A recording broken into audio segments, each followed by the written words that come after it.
Voilà.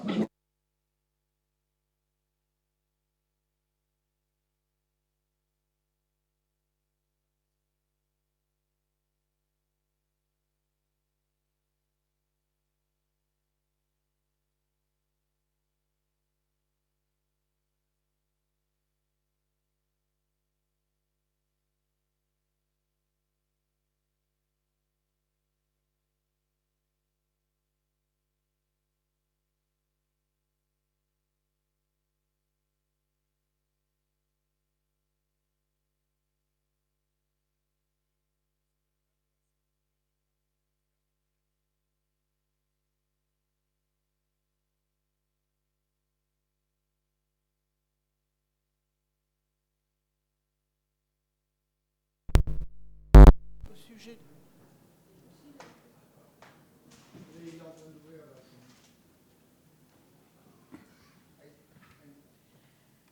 vous aviez dit au sujet des logements sociaux qu'on ne sortirait pas de la carence tant qu'on serait à 25%.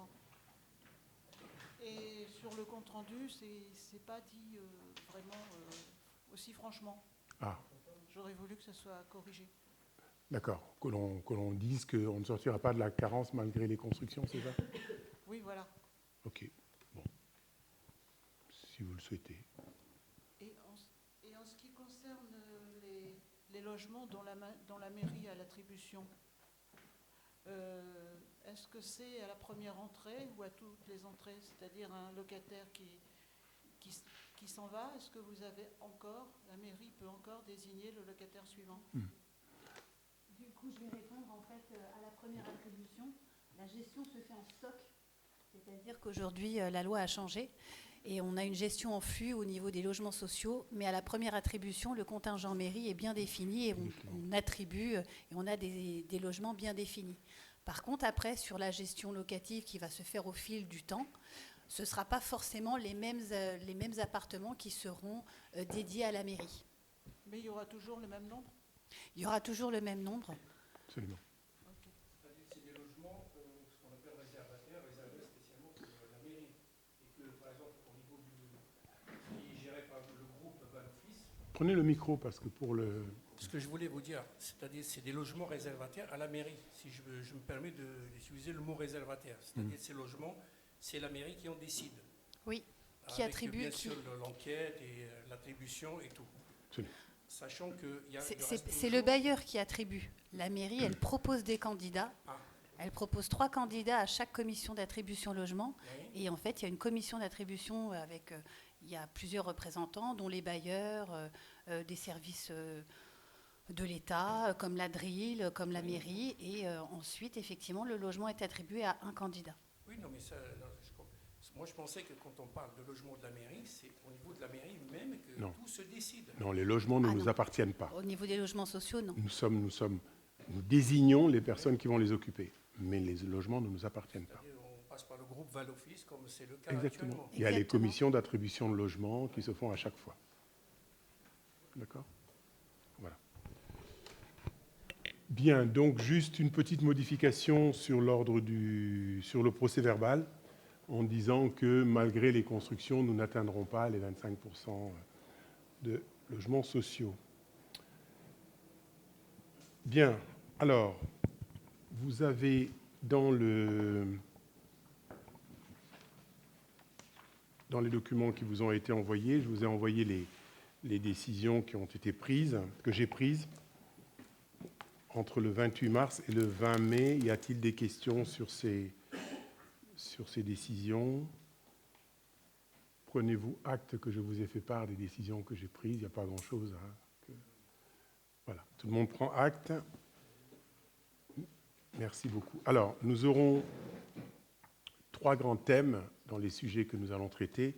Nous aurons une grande partie de finances et de marchés publics. Nous aurons 2 points en affaires générales et puis le récurrent point sur les ressources humaines en termes de modification du tableau des effectifs. Alors, commençons par les finances et les marchés publics. Donc, le point 1, c'est la signature d'un contrat avec la métropole du Grand Paris un contrat de soutien du commerce et de l'artisanat.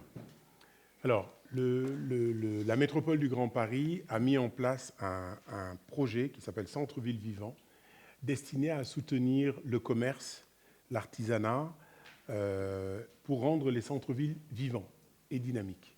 Donc là, c'est la deuxième édition. La première édition s'est terminée l'année dernière. Donc nous nous sommes inscrits dans ce processus.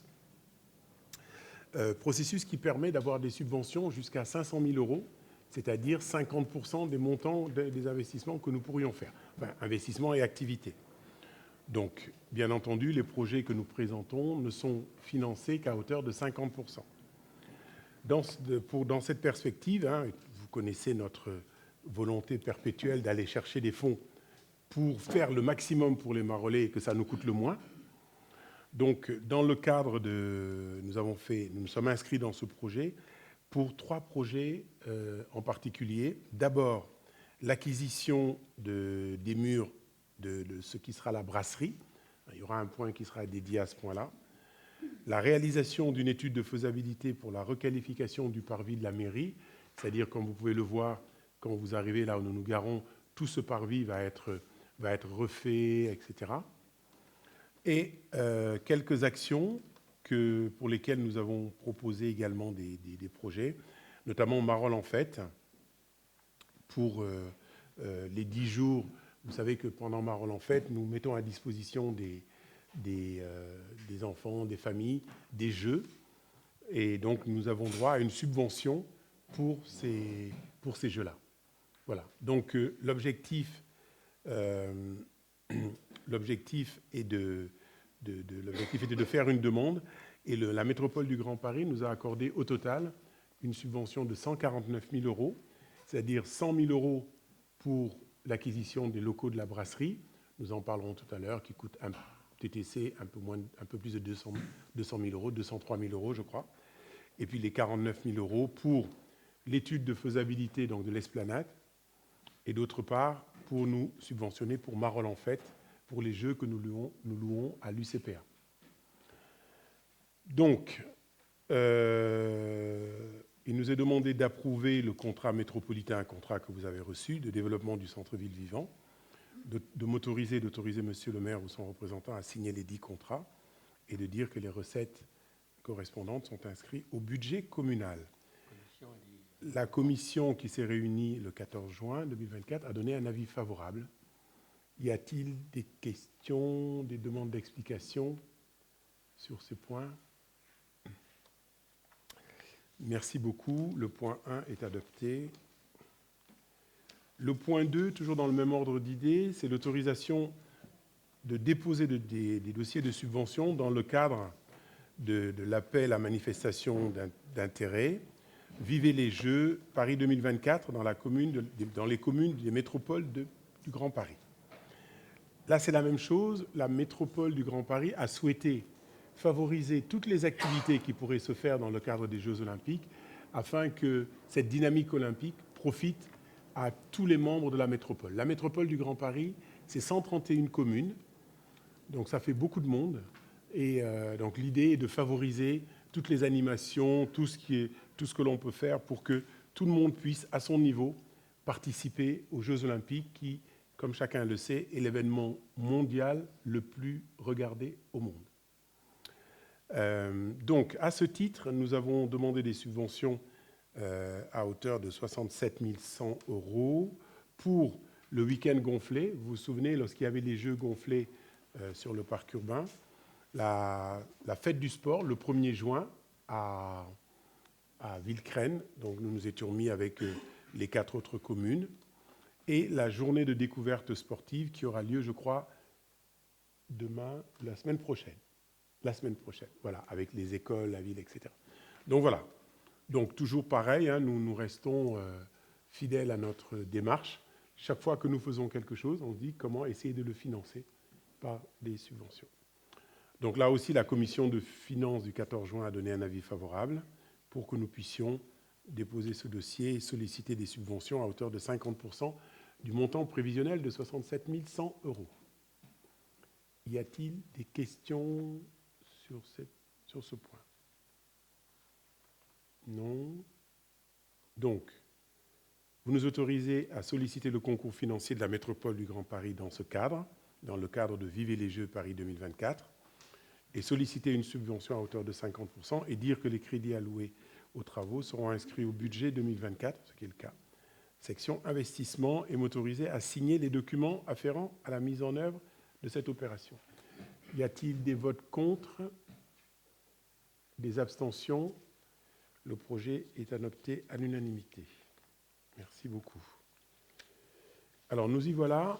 Nous venons justement à la brasserie. Donc, le point 3, c'est l'acquisition du fonds de commerce Cœur de Village et l'Oméry, donc 19 rue du Pressoir.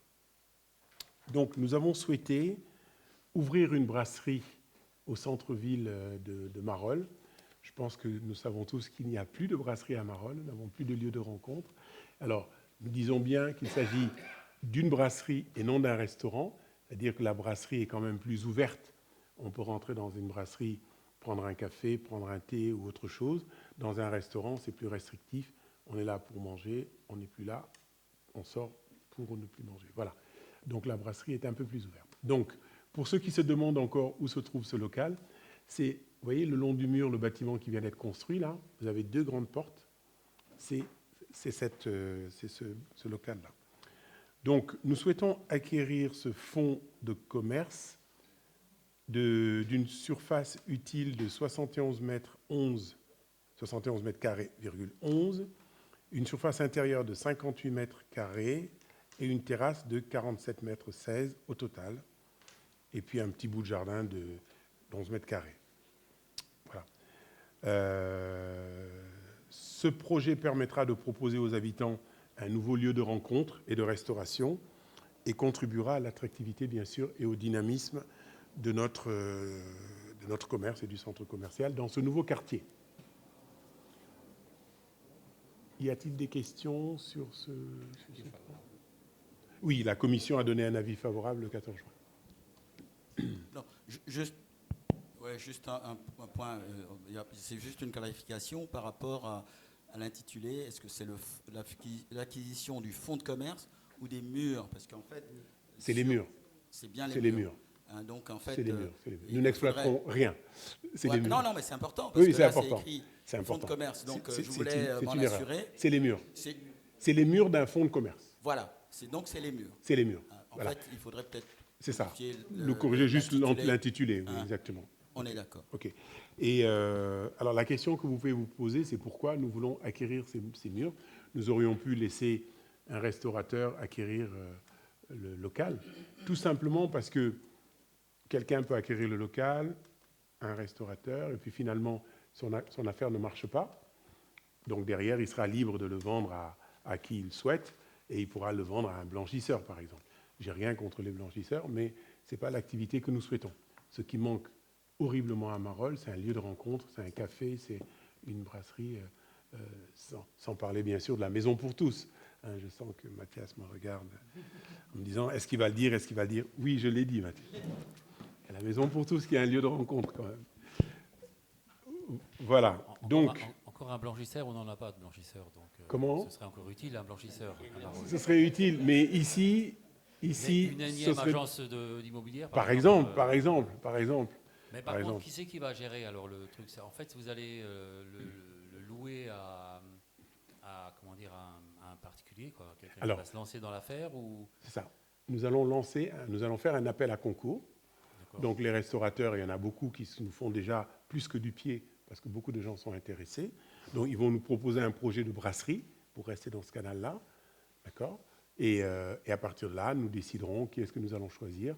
Et le premier choix, pour ce premier choix-là, nous ferons l'aménagement ensemble. Est-ce qu'on pourra faire passer un examen au chef avant qu'il signe Personnellement, je n'ai pas la compétence de le juger.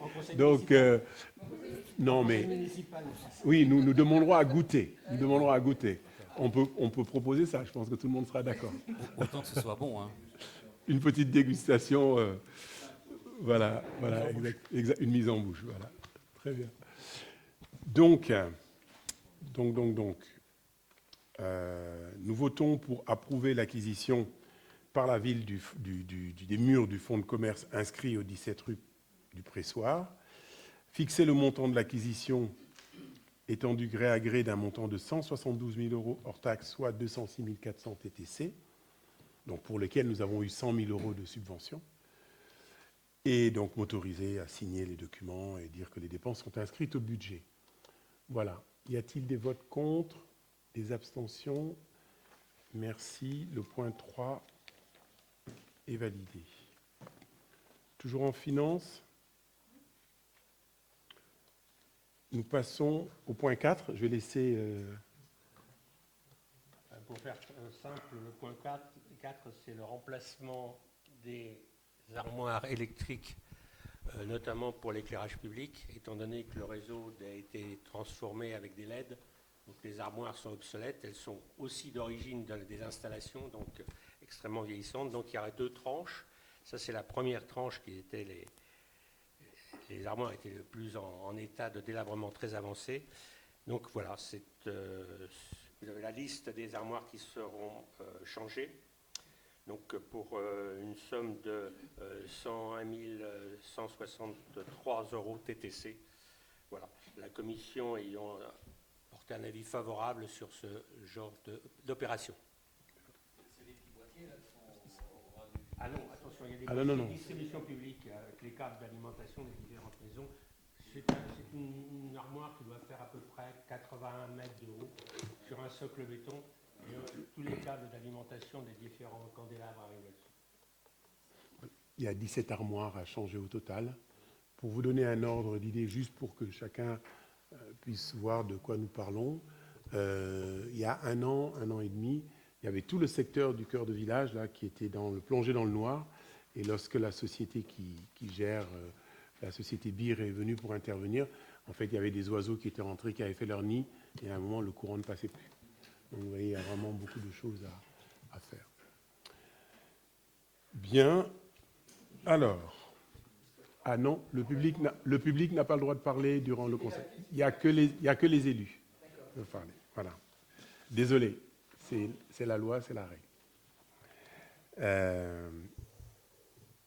Donc, nous sollicitons, pour l'article 1er, le concours financier de la préfecture. C'est dans le cadre du DECIL, c'est-à-dire de la dotation de soutien à l'investissement local, pour la mise aux normes de ces armoires, pour le montant qui vous a été indiqué.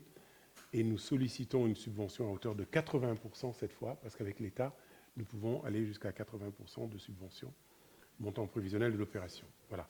Dire que les crédits sont alloués et autoriser le maire ou son représentant à signer les documents afférents. Y a-t-il des votes contre, des abstentions? Merci. Le point 4 est adopté. Toujours dans la recherche de subventions, le point 5, autorisation de dépôt de dossier de subvention DECIL, donc toujours dans le soutien à l'investissement local, pour la rénovation de la chaufferie de la Maison des Arts et des Métiers. C'est dans le même ordre d'idées. Je te laisse la parole. On a nos chaudières dans les différents locaux qui commencent à avoir de l'âge, c'est le moins qu'on puisse dire, chaudières au gaz. Donc il y a un intérêt à se pencher sérieusement sur la question pour éventuellement mettre des pompes à chaleur. Donc c'est dans cet esprit-là, sachant que c'est un problème global qu'il faut avoir bâtiment par bâtiment. Le seul bâtiment qui est une chaudière récente, c'est la mairie, qui a été remplacée récemment, mais tous les autres bâtiments ont besoin d'être remplacés à relativement courte échéance. Exactement. Voilà. Et cette chaudière date des années 80. Et il y a aussi un autre objectif, c'est qu'en les remplaçant, nous avons un modèle plus économique, une technologie plus avancée et une économie de 67% d'économie d'énergie. 67%, ce n'est pas un chiffre que nous avançons, c'est une étude de faisabilité faite par GRDF. Oui. Parce que c'était dans le bâtiment technique. Oui, mais le projet a été raccroché dessus. C'est ça, il a été raccroché. Voilà, donc la commission du 14 juin a émis un avis favorable également. Donc nous votons pour solliciter une subvention à hauteur de 80% des 70 600 € TTC du montant prévisionnel de l'opération. Voilà, dire que les crédits sont alloués et autoriser le maire à signer les documents afférents. Des questions? Nous passons au vote. Y a-t-il des votes contre? Des abstentions? Merci. Le point 5 est adopté.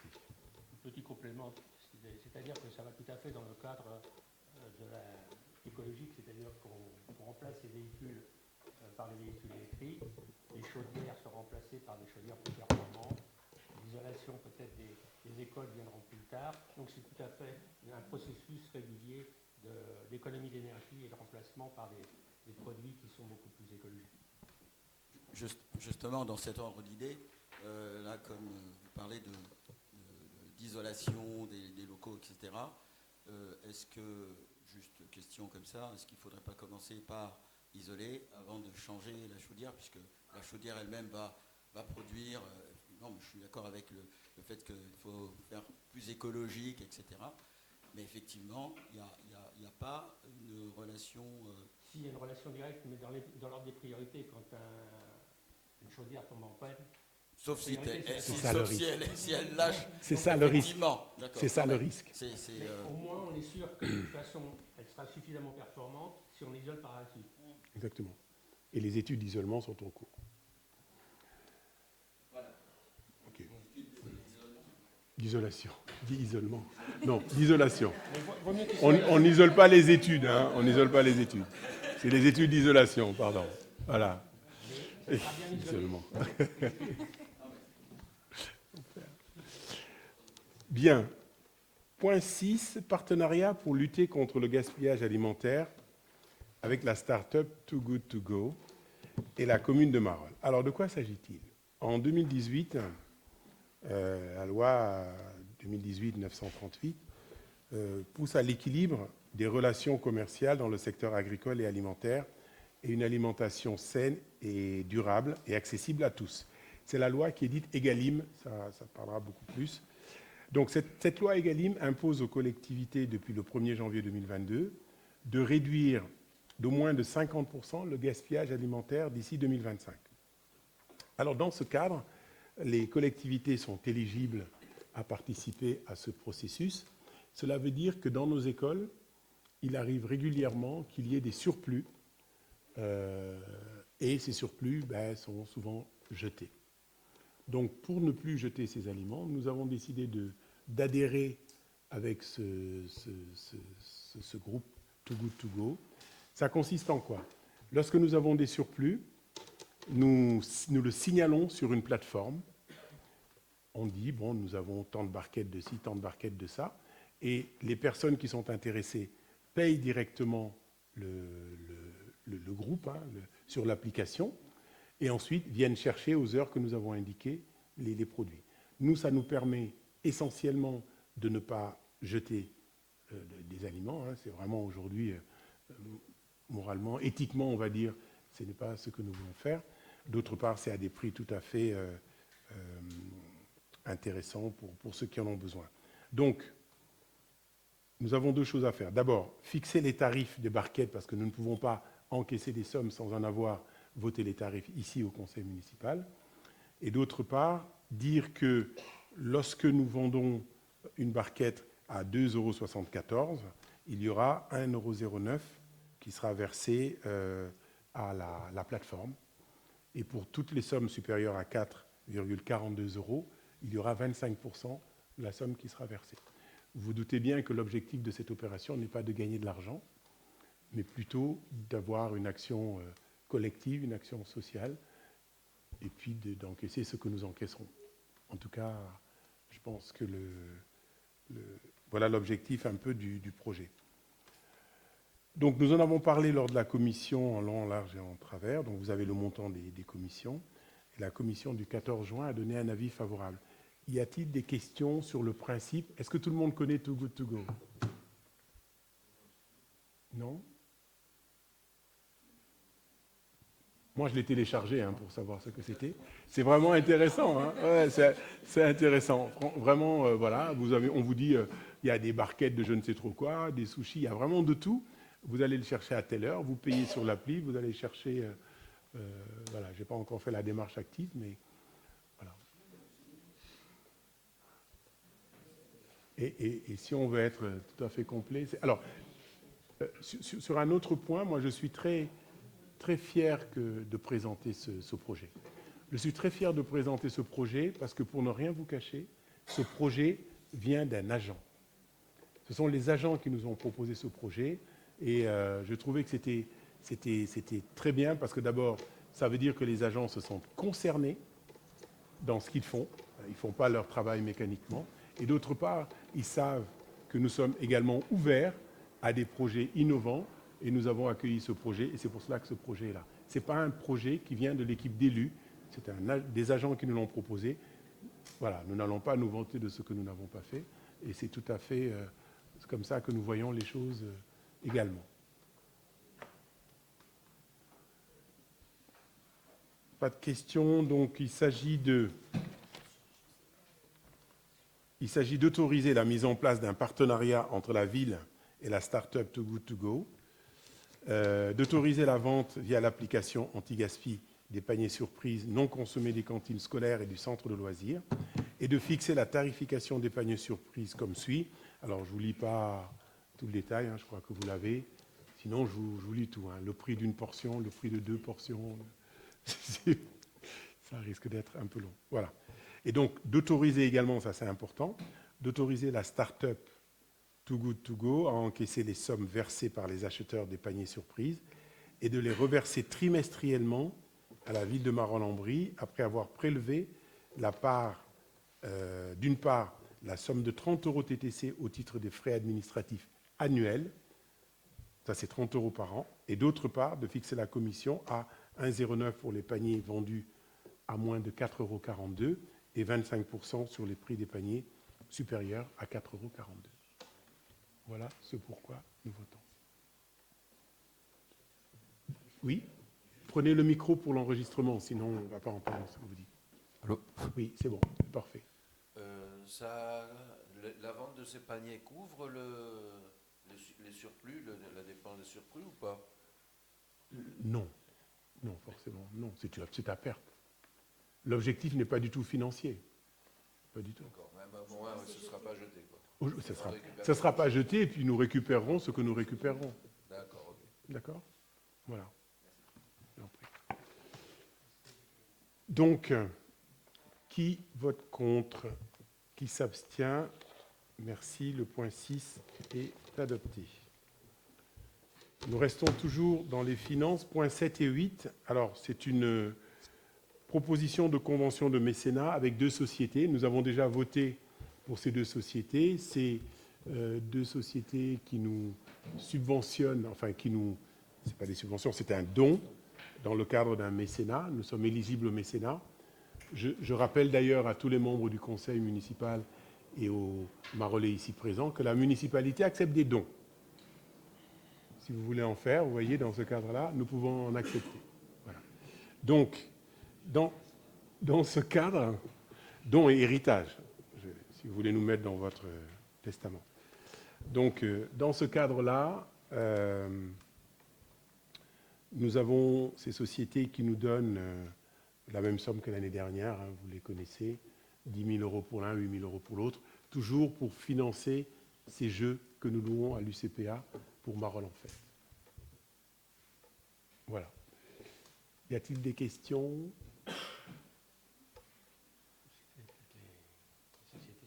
Oui, donc oui, je l'ai dit, c'est SFRE et Royal Baby Nursery.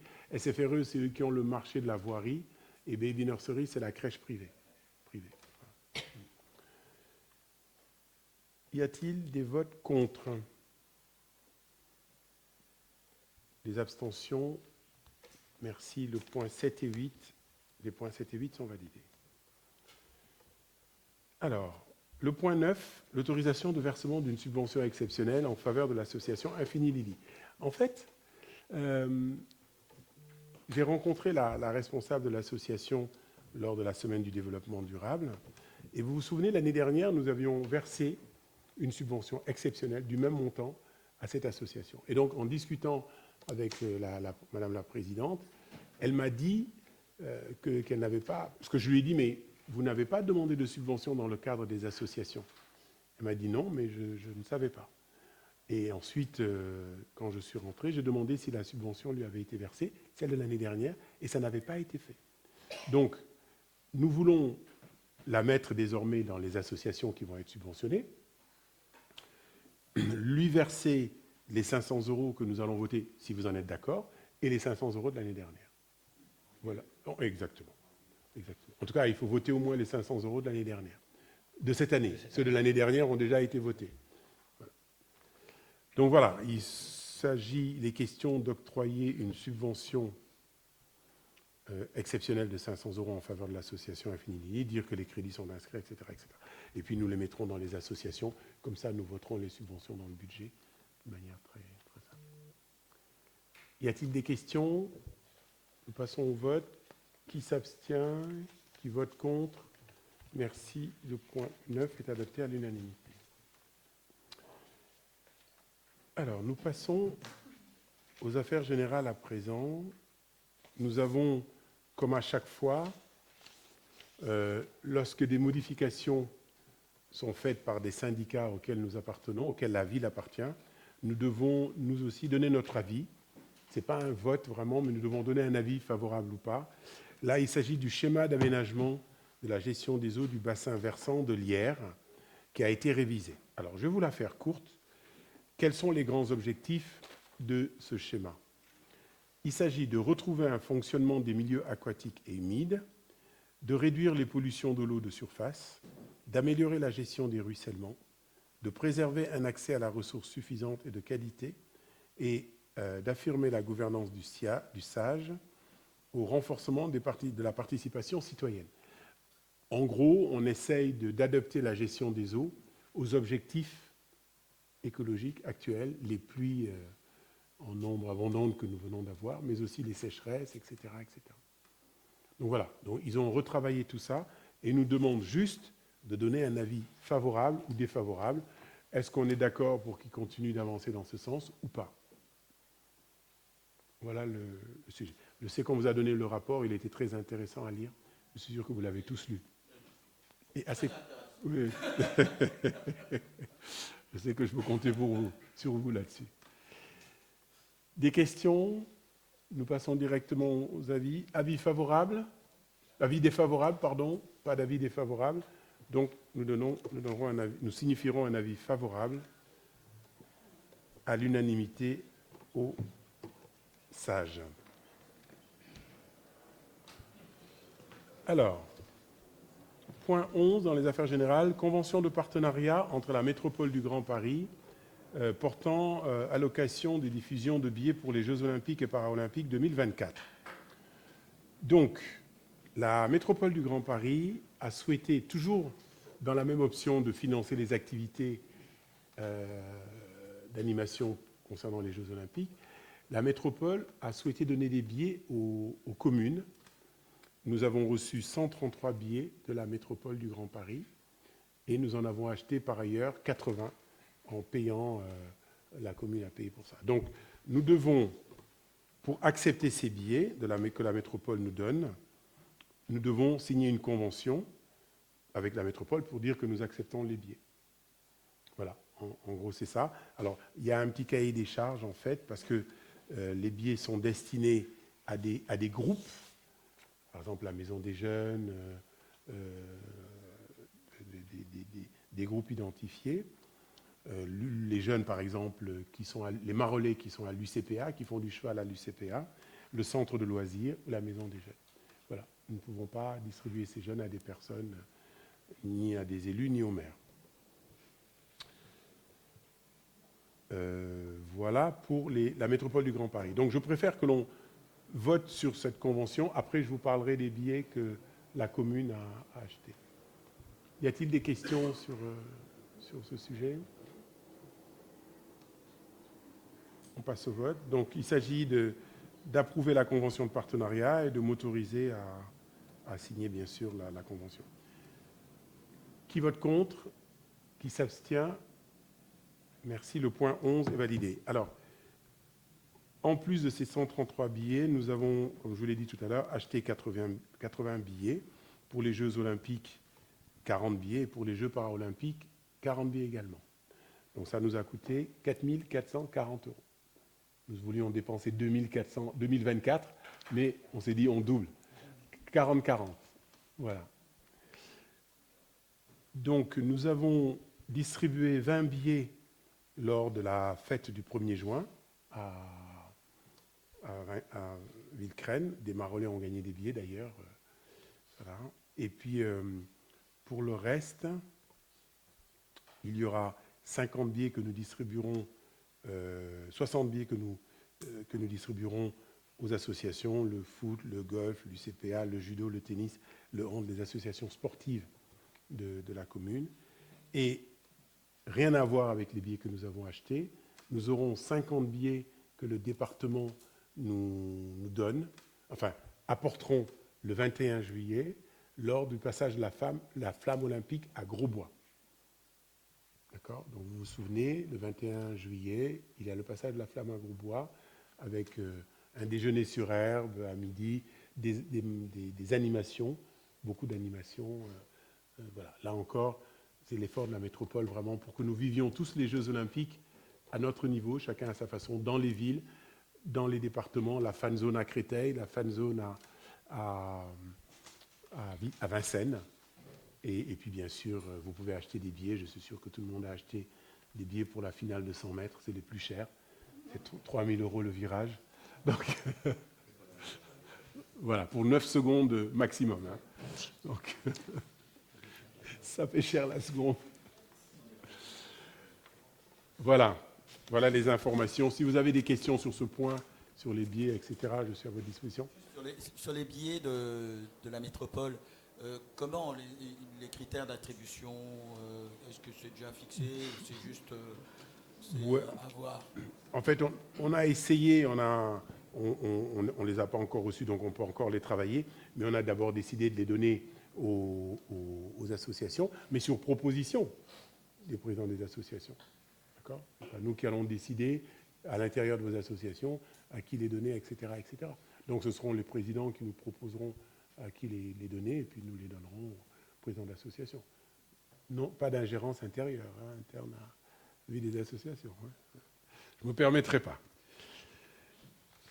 Voilà pour le point numéro 11.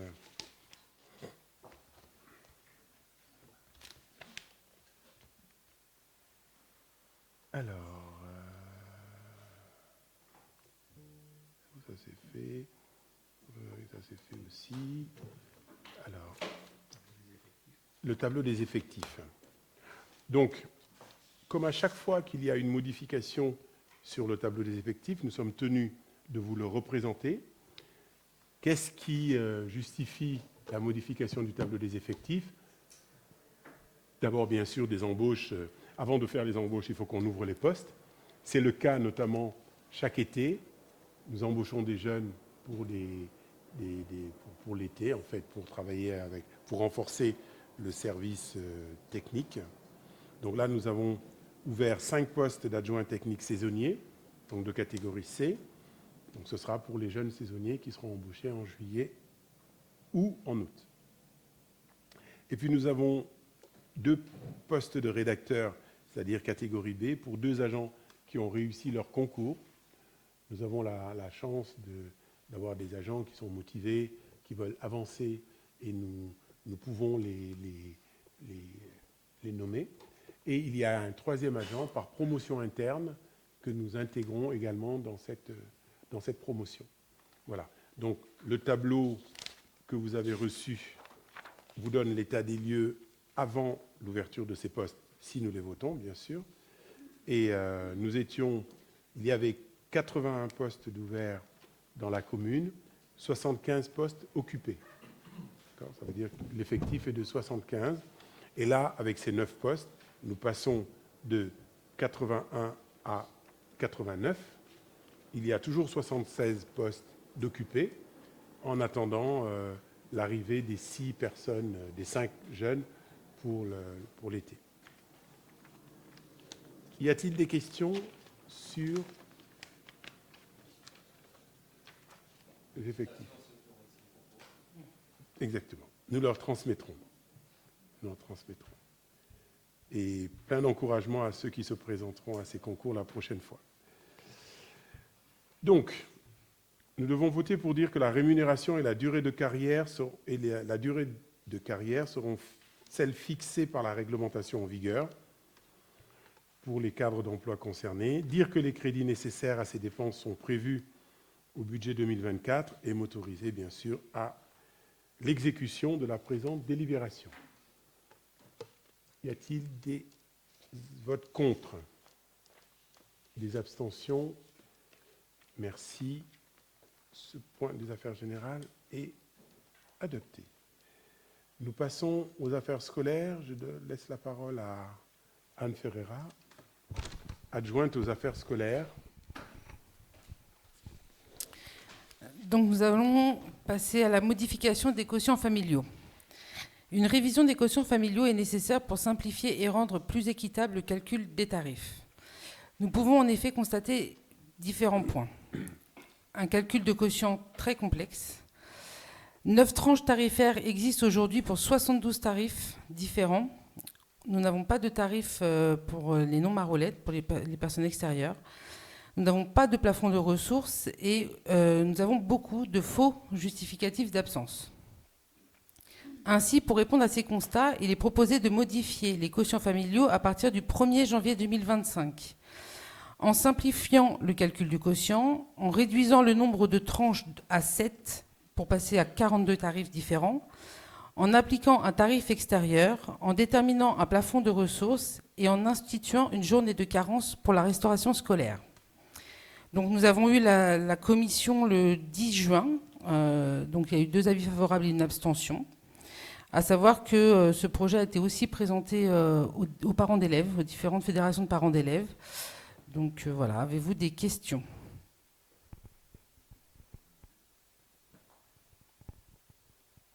Oui, on a une question. Oui. Non, ça ne fonctionne pas, si ? Si, il faut parler, il faut parler. C'est parfait, alors si je parle, ça va mieux. Si je parle, ça va mieux, c'est ça ? Ça va mieux. D'accord.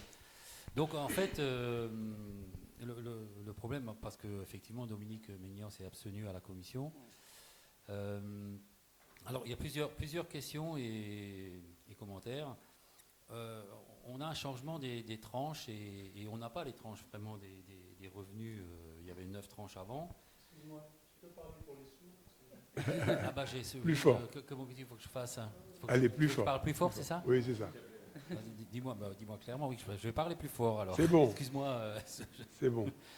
Donc en fait, on n'a pas ces tranches, donc je trouve que ça manque de transparence. Avant, on avait mis 9, parce que je me souviens, on avait travaillé là-dessus, on avait mis 9 tranches parce que ça permettait effectivement de faire des paliers dans les revenus, parce que là, si j'ai bien compris, et je ne suis pas sûr parce qu'on n'a pas les tranches, la tranche 7 serait à 55 000 € de revenus annuels, c'est ça? Imposable. Ou pas? Revenu imposable. Oui, imposable, oui. Entre 55 000 par exemple et 100 000 de revenus, c'est pas la même chose, c'est pas les mêmes revenus. Donc on avait effectivement à l'époque pensé qu'il fallait faire des paliers intermédiaires. On revient à 7. Personnellement, j'en fais pas une maladie, mais bon, ça c'est peut-être pas forcément très favorable et intéressant pour ces catégories-là. Ensuite, la complexité, de toute façon, les quotients familiaux, c'est toujours très complexe. Là, vous avez essayé d'un petit peu le simplifier, mais je ne suis pas sûr que ce soit beaucoup plus clair, parce que c'est de toute façon assez complexe. Et moi, nous trouvons que, malgré tout, et ça, c'est pas dit, qu'il y a une augmentation des tarifs de journaliers, du centre de loisirs, de la restauration et de la garderie. Et ça, c'est pas annoncé et dit clairement, quoi. Voilà. Alors, quand on a travaillé dessus, on a vu plusieurs familles, c'était pas équitable, c'était pas juste. Alors, on a pris quand même des exemples pour travailler dessus. On a pris plusieurs exemples. Et c'est vrai qu'on est arrivé à un constat où une famille qui va déclarer un certain revenu moindre va payer peut-être plus cher que quelqu'un qui va déclarer plus. Et ça, c'est des vrais faits. C'est des vrais constats. Voilà. Donc à partir de là, c'était revenir, que ce soit équitable. Si on met un plafond de ressources, c'est aussi pour ça. Parce que quand vous dites 100 000 euros, bah, c'est vrai que nous, on met un plafond de ressources à 70 000 euros. C'est-à-dire au-dessus de 70 000, on est forcément à la tranche la plus haute. Oui, mais ça, on l'a pas, nous. On n'a pas cette information, on l'a pas dans les. Alors, on ne l'avait pas là. Par contre, je vous ai envoyé tout le. On n'a pas les quotients. Par tranche. Non, c'est vrai que je ne vous l'ai pas fait. On les a pas. Mais d'ailleurs, à la réunion du CCAS non plus, on l'a pas.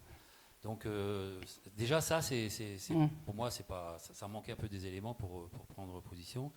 Donc on ne votera pas contre, hein, je vous rassure, mais on va s'abstenir, on va continuer à s'abstenir. Et Joël a un deuxième commentaire à faire sur... En fait, pour ce qui est du QF, etc., l'objectif est de simplifier la grille en réduisant, ça, il n'y a pas de débat là-dessus. Soit, dont acte, hein, il n'y a pas de... Par contre, il nous semblait important, effectivement, de savoir comment ça avait été effectué. Vous nous avez envoyé les éléments. Et juste un commentaire sur... Il y a 3 sujets, en fait. Il y a l'accueil du soir et du matin, la journée de centre loisirs et la restauration scolaire. Il y a une logique à l'intérieur de la journée de centre loisirs et la restauration scolaire. On voit que les deux tranches les plus basses n'augmentent pas. Il y a une tranche intermédiaire qui baisse, et ensuite, les tranches supérieures augmentent. Sauf que, justement, pour ce qui concerne l'accueil du soir et du matin, c'est tout à fait le contraire.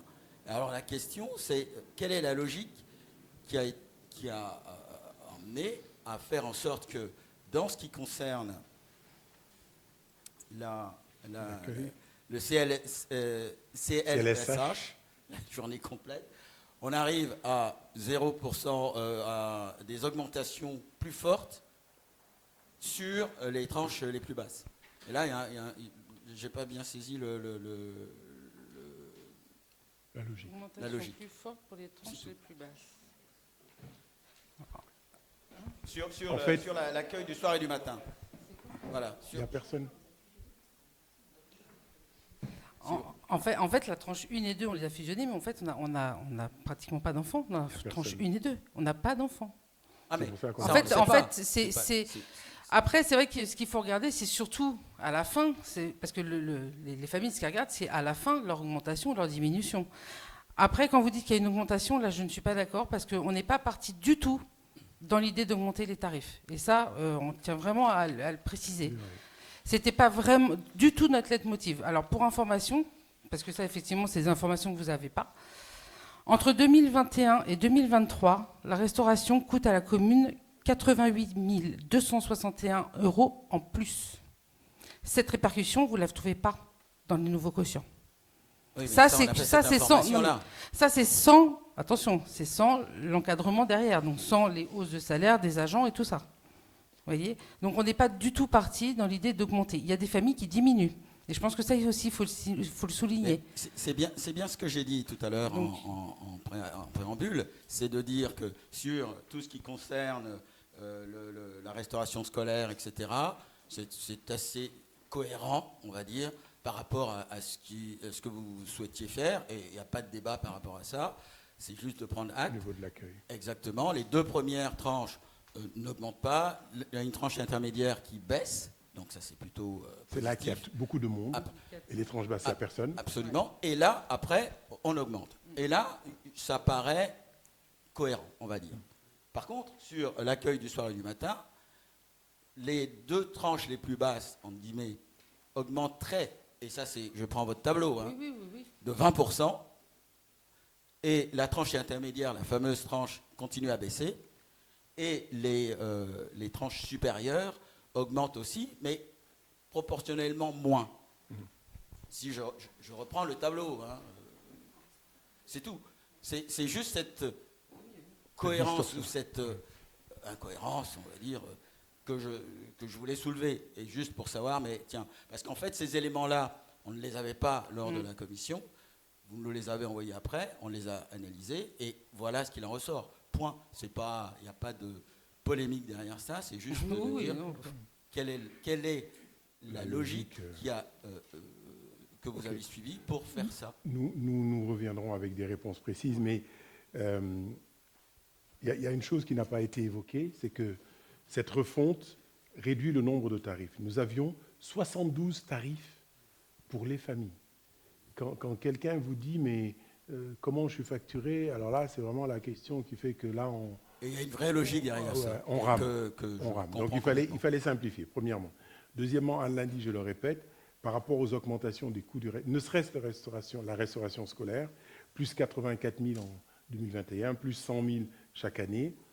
Cette refonte-là rapportera au maximum 14 000 € par an à la municipalité. Donc, ce n'est vraiment pas l'idée de couvrir ce qui est arrivé. Mais ce que nous avons poursuivi, c'est surtout une forme d'éthique.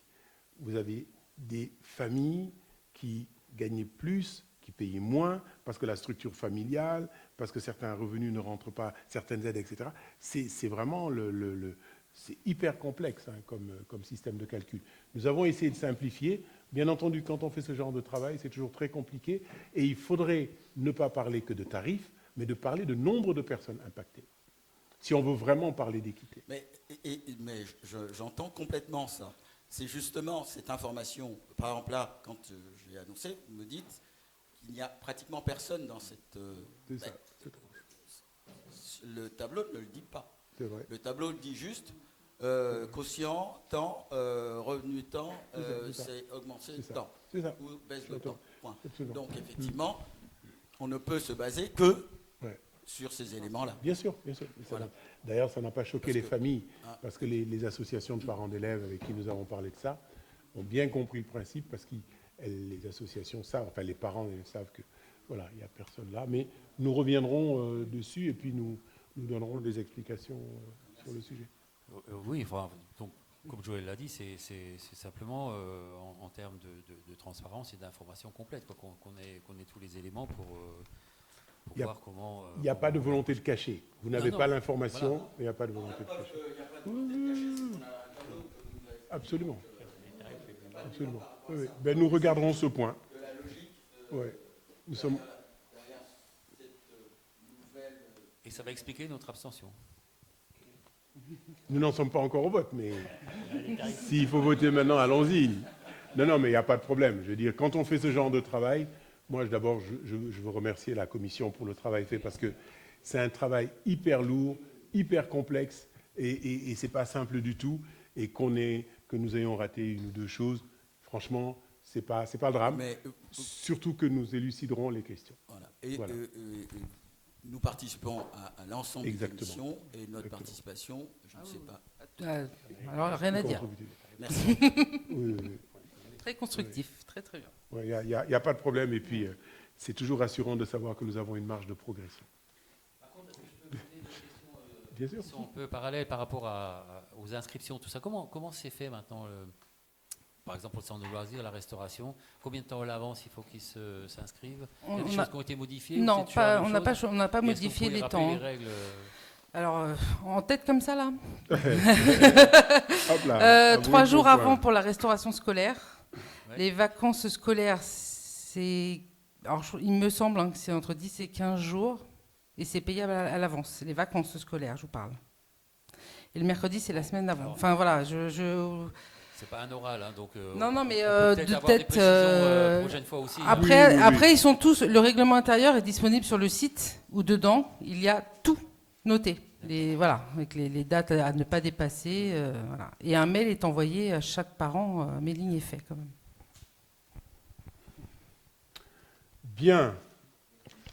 Nous devons passer au vote. Certains ont déjà voté par anticipation. Donc, nous devons approuver le nouveau mode de calcul, les 7 tranches désormais établies, le tarif extérieur, le plafond de ressources et la journée de carence pour la restauration scolaire. Ça aussi, c'est un point que peut-être sur lequel... Alors, nous avons souhaité mettre la carence, tout simplement parce qu'aujourd'hui, on a des faux certificats qui sont vraiment faux. On voit des choses jamais j'aurais pu imaginer. Et en parlant avec les parents, justement, il y en a beaucoup qui nous disent mais c'est compliqué quand on a un enfant qui est malade une journée d'aller trouver un médecin une journée. Il faut savoir que pour la commune, c'est une grosse perte. Donc l'idée, c'est de faire payer aux familles le coût du repas que la commune paye aux prestataires. c'est-à-dire 3,91 pour un maternel et 4,31 pour un élémentaire. Ils ne payent pas tout ce qui est encadrement derrière. Tout simplement. C'est-à-dire que l'enfant, le premier jour, qu'il soit là, s'il n'est pas là, certificat médical ou non, il paiera une journée de carence. Et ensuite, avec certificat médical, effectivement, les repas d'après pourront être annulés auprès du prestataire. Donc la question ne se pose pas. Ça les préparera au collège. Oui. Exactement. Oui, oui. Et puis ça simplifie la vie des familles. Je pense que c'est...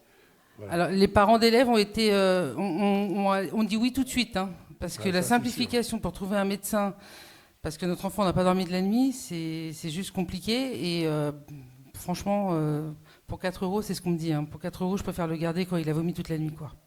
Voilà. Et c'est là qu'on reçoit un certificat médical en provenance de Marseille, pour l'enfant de Marolles. Oui, t'es gentil. Des spécialistes pour des enfants qui sont... Oui, mais pour voir l'enfant, il a dû faire Marseille-Paris, alors qu'il ne pouvait pas aller à l'école. Oui, mais il y a des spécialistes pour des enfants, j'ai un gros doute quand même. Ou alors carrément du blanco sur les dates. Hein. Oui. Voilà, des ratures, des... enfin. Bien, donc, nous passons au vote. Qui s'abstient? Donc, 3 abstentions. Qui vote contre? Merci. Le point 13 est adopté. Merci Anne pour ce lourd travail. J'avoue que même en interne, quand nous avons travaillé dessus, ça partait dans tous les sens.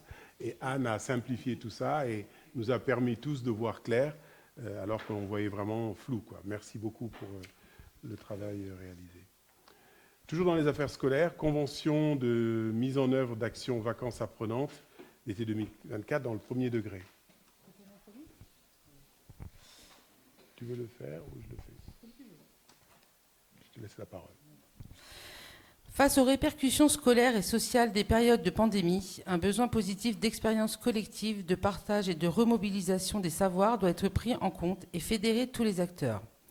Les élèves les plus privés de ces apports doivent se voir proposer une offre d'activités spécifiques et renouvelée.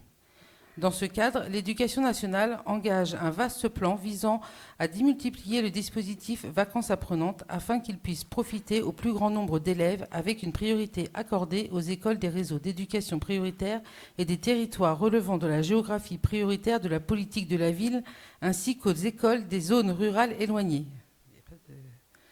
À ce titre, l'Éducation nationale sollicite régulièrement la ville pour une mise à disposition de salles de classe de manière à accueillir dans les meilleures conditions possibles les enfants concernés. Donc là, il s'agit de mettre en fait, là, il s'agira de l'école de la Forêt à disposition de l'Éducation nationale pour venir faire des cours comme un peu de soutien. Pendant l'été. Pendant l'été. Ouais. À savoir qu'à ce jour, nous avons déjà 19 Marolais inscrits parce que ce n'est pas que des Marolais, il y a Marolles et Santi. Avez-vous des questions? Ces cours sont assurés par des enseignants de Tout à fait, l'Éducation nationale. tout à fait. Des enseignants de Marolles qui participent. Oui. Sur notre territoire, nous avons également, mais ça, comme ce n'est pas tout à fait chez nous, nous avons un autre endroit où ces classes apprenantes ont lieu, c'est à Grosbois. C'est les colos apprenantes, voilà. Et c'est vraiment très très intéressant. J'ai eu l'occasion d'y aller il y a 2 ans. On avait le ministre de l'Éducation nationale à l'époque, M. Attal, était venu pour voir. Il venait juste d'être nommé ministre de l'Éducation nationale. Il était venu voir les classes. C'est vraiment très intéressant. Il y avait une partie un peu ludique. Ce jour-là, les enfants étaient initiés aux échecs. Il n'y en a pas beaucoup, enfin beaucoup d'enfants qui n'ont jamais été initiés aux échecs. Hein. Là, c'était vraiment très intéressant. Il y avait aussi le savoir rouler à vélo le matin. Et puis, il y avait aussi des expériences de physique, enfin des expériences très, très connues, des choses très simples. C'est vraiment très, très, très sympa. Et l'après-midi, il y avait des activités un peu plus physiques, un peu plus sportives. Donc, c'est très bien.